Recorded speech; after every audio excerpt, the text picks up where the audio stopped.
Aj deti z diagnostického centra môžu zažiť športovanie ako profesionáli. Vďaka NGO LIPA si tak skúšajú už druhýkrát veci, ktoré by inak možno nikdy nezažili. Lyžovanie je šport, ktorý nemusí okúsiť každé dieťa a hlavne keď je z Bratislavy, kde poriadne hory nie sú. Je tu však profesionálny lyžiarsky simulátor, na ktorom trénujú tí najlepší a pravidelne si ho môžu vyskúšať a zistiť, aké je to byť aj lyžiarom detí z diagnostického centra. Sme naozaj stredisko na výcvik profesionálnych detí lyžiarov. Sme členmi ZOSL. Našou primárnou vecou je výkonnostný tréning detí, ktoré lyžujú. A to sme sa snažili preniesť aj pre tieto deti. Všetky deti sa musia naučiť na tom stáť, musia naučiť lyžovať, takže akože vždy to má ten istý začiatok a potom príde na to, jak naozaj vedia dobre lyžovať. Ale pre lyžiarov, nelyžiarov, ktorí sem prídu prvý raz, je to naozaj super a tie deti to super zvládli. Pre deti je už samotný pohľad na lyžovanie zážitok. Okrem toho majú aj profesionálny kondičný tréning, aby si zlepšili svoje športové zručnosti. Veľa detí prvýkrát zažije takúto vec, že vlastne oni sú takí niekedy veľakrát samorasti a toto je proste vec zorganizovaná s trénerom, je tu ten simulátor, takže deti zažívajú úplne nové veci.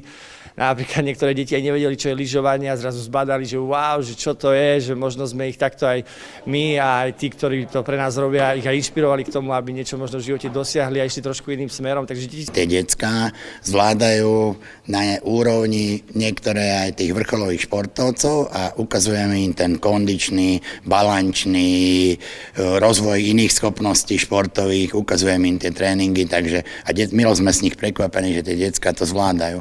Deti by si to samé nemohli dovoliť ani samotné diagnostické centrum.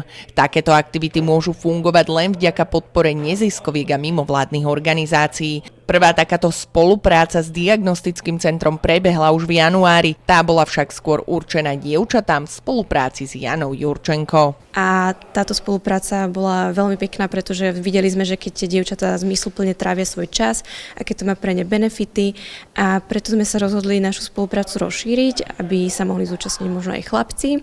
A spojili sme sa so ski centrom a vidíme, že to má krásne účinky vlastne na všetky deti, zabávajú sa tu, trávia ten čas zmysluplnejšie, pretože každé dieťa potrebuje tú tvorivosť a pohyb.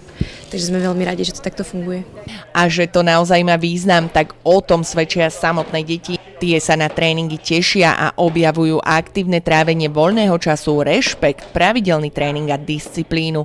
To, čo im často chýba. Šport je veľmi dobrý aj výchovný prostriedok na to, aby sa deti naučili disciplíne, vlastne sa musia byť zorganizovaní, musia dodržiavať pravidlá a vlastne cez tieto, že musia dodržiavať pri športe pravidlá, si myslím, že to im pomôže aj v tom akože bežnom živote, lebo tie deti sa hlavne učia také automatizmy, že keď vedia, že toto môžem, toto nemôžem, tak potom aj v tom živote ich to potom zastaví a tak upozorní na tú nejakú životnú situáciu. Pre TVR Mariana Podlucká.